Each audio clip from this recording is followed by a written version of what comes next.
Bodo latest update बयखौबो बरायबाय दिनैनि रादाबखौ फरायदों आं प्रमोद खाख्लारि गिबि निउज आपडेट दङ मोनसे गोजोनथाव खौरां दुलाराय बर' हारिजों लोगोसे ओनसोलनाङै गोग्गानाय लाबोनो हादों सासे बर' फिसाया रियेलिटी श' दादान सायख'नायाव गवालपारा जिल्लानि सासे बर' फिसाया सायख'जादों गवालपारा जिल्लानि सिङाव थानाय लखिपुर जयरामकुसि गामिनि थागिबि बिफा जगजित बर' आरो बिमा अक्क'नि बर'नि फिसाजो 13 बोसोर बैसोनि मौसुमि बर'आ रियेलिटी श' दादान सायख'नायाव सायख'जानानै ओनसोलनाङै गोग्गानाय लाबोदों बिमा बिफाया मौसुमि बर'नि मोसानाय फारसे गोसो नांनायखौ नोजोर होनानै राइजिं डान्स एकाडेमि आसामाव मुं थिसनो मख'नो गोनांदि मौसुमि बर'आ गावनि साबसिन मोसानायनि थाखाय नित्रश्री इन्टारनेशनेल एवार्ड आरो गोबां प्राइजबो देरहाखांबाय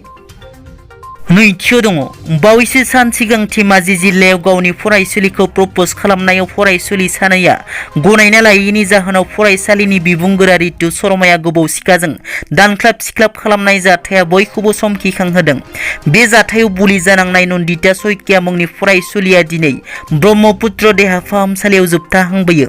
मख'नो गोनांदि धेमाजि जिल्लानि मरिथल कलेजनि बिबुंगोरा रितु शर्माया सानै गावनि फरायसुलिखौनो गोबाव समनिफ्रायनो प्रप'ज खालामबोबाय थादोंमोन नाथाय सानैबो फरायसुलिया गनायना लानो हायाखैमोन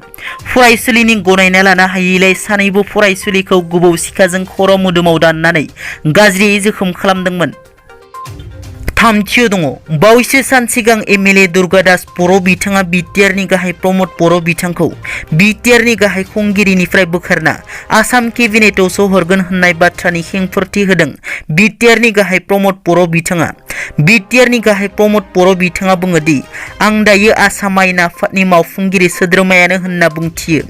गिबि आसाम आयेन आफादाव आंखौ आसाम आयेन आफादनि मावफुंगिरि सोद्रोमा महरै मर्यादा होदों होनना गाहाय खुंगिरि प्रमोद बर' बिथाङा बुंथिबावो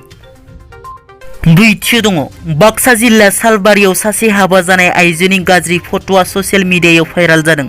बे भाइराल फट'खौ लानानै ओनसोलनाङै दुंहाव थासारि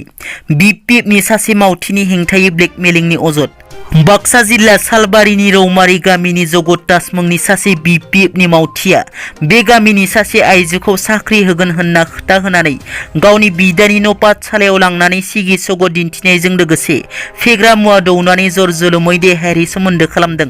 आरो बेनिनो माखासे फट'फोरखौ ससियेल मिडियायाव हगारनानै होयो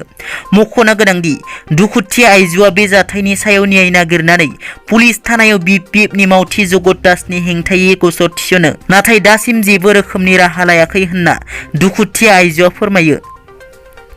दिनैनि रादाबा एसेनोसै स' नोंथांमोना जुदि आंनि चेनेलखौ दासिमबो साबस्क्राइब खालामाखै अन्नानै साबस्क्राइब खालाम गोजोन्थों।